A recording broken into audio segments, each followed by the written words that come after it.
And you can ask your questions later on. Tonight I said particularly for the benefit of those who are paying a short visit to England. And Dr. this friend, Mr. Abdullah, Tahir Abdullah, is it? Yes. He is from America. So if someone from Germany or somewhere else who is on a short visit to England wants to ask a question or two, I'll be happy to answer the questions. Otherwise we'll call it a day and the learners, yes please, come on. The learners can ask as many questions later on, please.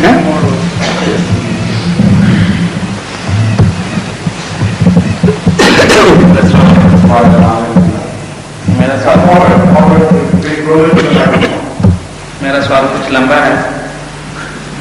इस तरह के दौरान तबलीग एक नौजवान ने मुझे बड़े गुस्से से कहा कि इस्लाम मुश्किलात का मजहब है।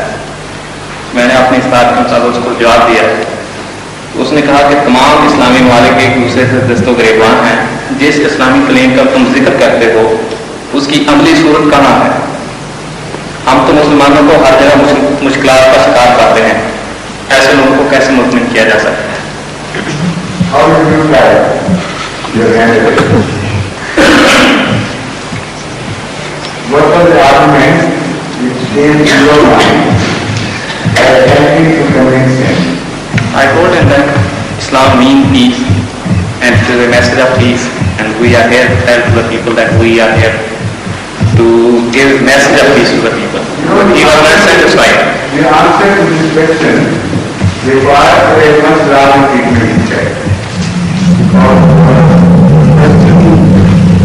Pertains to a field which cannot be treated in short answers like yes and no. You have to give a whole philosophy and the whole supporting argument for a person, the questioner, to begin to believe and get satisfied. And also you have to prove your case by examples. So nowadays a Muslim finds himself in a very difficult situation really, because of the warring sections of Islam and because of their own moral degradation and so many factors. For a foreign observer, it's very difficult to believe that the reality lies differently elsewhere. So the question is no doubt difficult, but in historic perspective, this can be solved to some degree.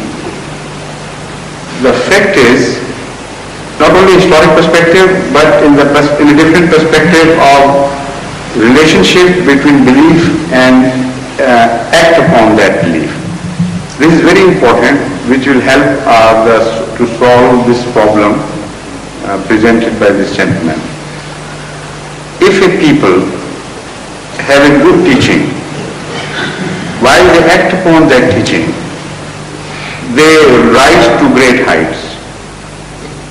And if the teaching is bad, while they act upon that teaching, they are found at the lowliest place on earth because of their teaching.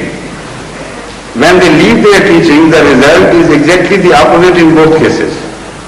If the teaching was good in the first place, and for the follower of their teaching have stopped acting upon it, then they would fall rather than rise. In station, in achievement, everywhere they will be a decadent society, because they are leaving act upon a good teaching. And vice versa will also be true.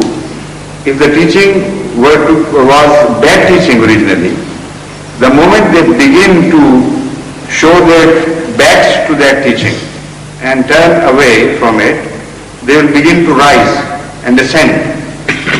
So the effects of desertion of teaching will be exactly the opposite in both cases. Now this is the comparative phenomena I refer to, act upon a teaching and the belief and its relationship. Now we go to the history, and in the perspective of history, compare Islam with Christianity. There was a time when Islam was truly being acted upon, and all the Christian historians agree with us, the early few centuries. If not in entirety, most often than not, Islam was being acted upon. And the graph tells us that that is exactly the time of the rise of Muslim empires and their rise to wisdom and knowledge and every sort of greatness that can be conceived by human beings. When their action confirmed with their theory, they rose, not fell. The moment they began to turn away from their teaching and themselves deserted their teaching, instead of rising, they began to fall, until you find them in this place where they are found today. Not because they are acting on Islam, because they have long deserted Islam. The history of Christianity tells us a very different story. We know that at the time of Renaissance, just before Renaissance, let's say, at the end of the dark ages of Europe, Christianity was very staunchly believed and acted upon. It was the religion of all states, and they took it so seriously that almost the entire people of the European countries not only believed in Christianity, they acted upon it. And those ages, by their historians, are described as dark ages. Then comes the era of revolt and rebellion against Christianity. And do you know what they call that age? Renaissance, an age of new life, an age of light. Now, exactly the opposite results are witnessed. In case of Islam, the age of light is that when people acted upon Islam, and the age of darkness set in when they deserted Islam. Here it is exactly the opposite. It is a fallacy to believe that the present rise of Christianity is due to Christianity. It is due to the rejection of Christianity. Christian civilization is not Christianity at all. It has nothing to do with Christianity. It is a secular civilization which evolved after centuries of experience, after they had rejected in reality all that Christianity had told them to believe in.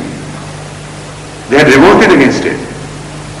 So if you first understand the phenomena, a relationship between views and actions, and then put it to the test of history and look at it from a historic perspective, then you will be able to convince a logical-minded person. Only that much I can claim. But if somebody is bent upon not accepting, then you are not responsible for him.